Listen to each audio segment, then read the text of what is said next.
A paz do Senhor, meus irmãos.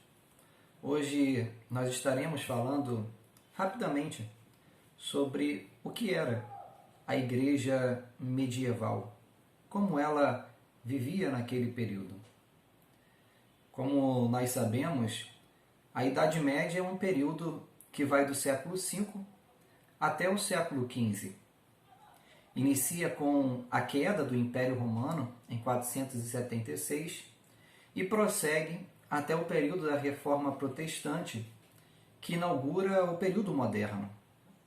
Nesse tempo, a Igreja tornou-se muito poderosa com a desagregação do Império Romano e desde 480 o cristianismo havia se tornado a religião oficial do Império Romano com Teodósio. Nesse período, a Igreja transformava-se na mais poderosa instituição do seu tempo. Em uma sociedade fragmentada, a Igreja Católica Romana garantia não só a unidade religiosa, mas também a política e a cultura. Com o controle da fé, ela ditava a forma de nascer, de morrer, de festejar, de pensar, enfim, de todos os aspectos da vida dos seres humanos no mundo medieval.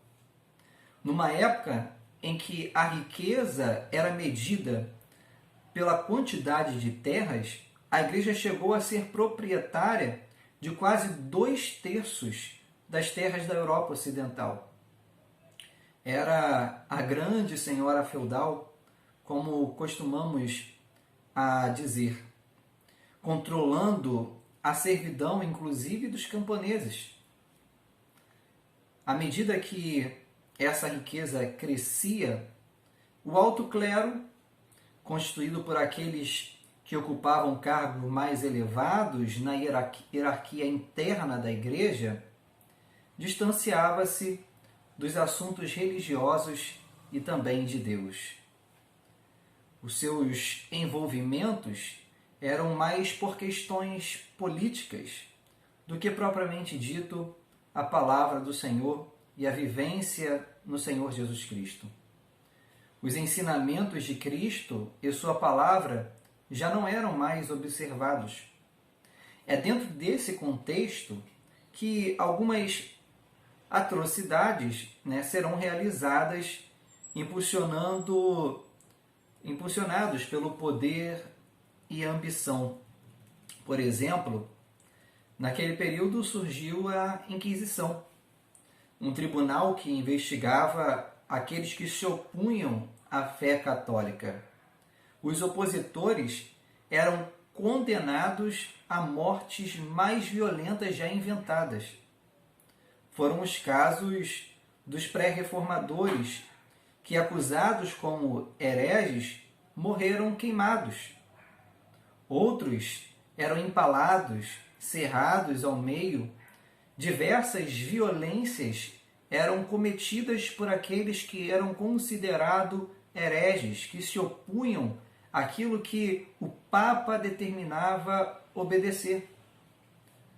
Um outro problema que surgiu naquele período era as indulgências, tipo de um perdão que a igreja oferecia às pessoas que se arrependiam de seus pecados. Tratava-se de uma espécie de carta vendida pela igreja aos fiéis. Ao comprá-la, os cristãos estariam recebendo o perdão dos pecados cometidos. E com aquela carta estava então certificado o seu acesso aos céus ao lado do Senhor. O comércio das indulgências tornou-se um grande negócio naquele período, porque eram elas que financiavam a construção das basílicas.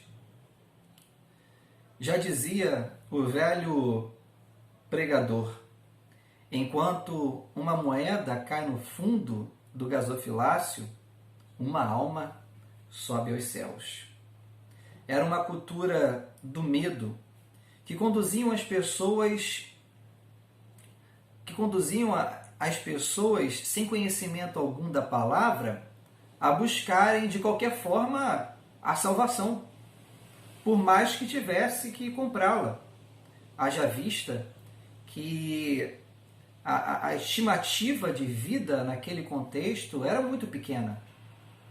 A gente pode falar da peste negra, aonde muitos morreram, a Guerra dos 30 anos, que levavam as pessoas a quererem a salvação, porque elas viviam diariamente com a iminência da morte.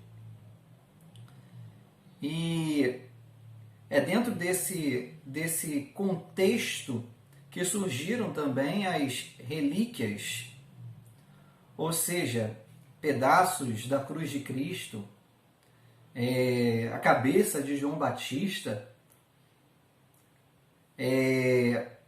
outros elementos, como o próprio sangue de Cristo, que alegavam poderes a tais elementos e eram comercializados de forma que a igreja também lucrava muito com isso. Para você ter uma ideia, os cargos eclesiásticos, eles eram vendidos, conhecidos como a simonia, em memória à passagem em Atos, que Simão o Mágico oferece dinheiro aos apóstolos para ter o mesmo poder do que eles. Na tentativa de retomar Jerusalém dos islâmicos, os que lutavam pela igreja tinham certamente o perdão de Deus e a salvação. Percebam que tudo era bem manipulado, controlado pela igreja, pelos pensadores da igreja naquele período. Mas, em contrapartida a toda essa manipulação para o mal, também existia a imoralidade interna dentro do clero. Era algo horrível. Foram essas coisas que começou a gritar no coração de Lutero e outros servos de Deus. E mesmo sabendo do grande perigo que suas vidas corriam, preferiram lutar em prol das verdades das Escrituras. Que Deus abençoe a vida dos meus irmãos e até o próximo vídeo.